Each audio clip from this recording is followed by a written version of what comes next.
Shalom Jemaat Pes yang dikasihi Tuhan, kami bersama dengan rombongan sedang melakukan misi ke satu desa untuk memberitakan Injil di tempat itu. Kami dinantikan kurang lebih oleh 2.000 orang beserta dengan beberapa tokoh gereja. Kami sudah melayani di tempat ini sejak tahun 96 dan kurang lebih ada 160 desa di kabupaten ini. Dan kehadiran kami bukan membangun gereja dengan denominasi kami, tidak. Namun kehadiran kami adalah gereja yang berjalan. Kami tidak memberitakan nama gereja kami, tapi kami memberitakan sesuatu yang penting, yaitu Yesus. Karena dia ada di dalam diri kami.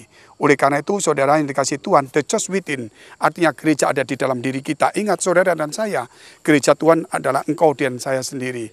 Jemaat itu adalah engkau dan saya. Gedung gereja itu hanya satu bentuk bangunan saja. Roma 12 ayat 1 mengatakan, persembahkanlah hidupmu, dirimu sebagai persembahan yang hidup, kudus, dan berkenan kepada Allah. Itu adalah ibadah yang sejati. Berarti kalau kita ibadah di gereja itu ibadah biasa. Ketika kita mempersembahkan hidup, itu adalah ibadah yang sejati.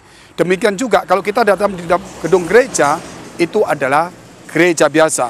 Namun ketika kita mulai bahwa hidup kita ini diubahkan oleh Tuhan, itu adalah gereja yang sejati.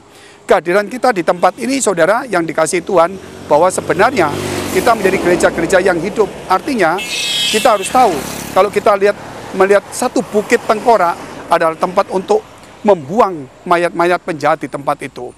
Namun Tuhan memakainya untuk menyelamatkan seluruh manusia, termasuk engkau dan saya hari ini. Berapa miliar orang yang sudah diselamatkan dari bukit tengkorak itu. Kenapa bukit tengkorak itu bisa menyelamatkan? Tuhan tidak memakai bait Allah, tetapi bukit tengkorak, bukan gereja, bukan gedung.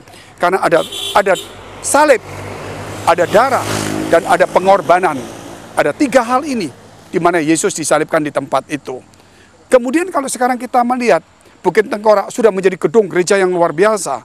Namun terbagi menjadi 3 kelompok di dalam satu gedung itu. Katolik, Kristen Ortodoks, dan Koptik. Dan ketiga-tiga ini sedang bertengkar untuk memperebutkan tempat itu, sehingga kuncinya dipegang oleh seorang yang bukan Kristen, orang Muslim, karena mereka tidak saling percaya. Bukit tengkorak tempat menyelamatkan orang, tetapi sekarang menjadi satu gereja yang megah, namun tempat persengketaan.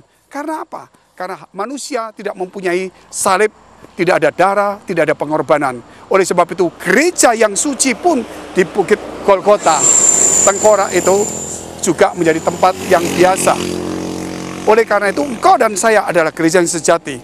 Walaupun kita bukan tempat yang suci. Karena ada salib, ada darah, dan ada pengorbanan.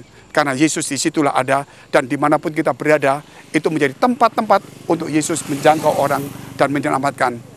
Sampai jumpa, Tuhan Yesus memberkati. Ingat, the church within, Tuhan Yesus memberkati.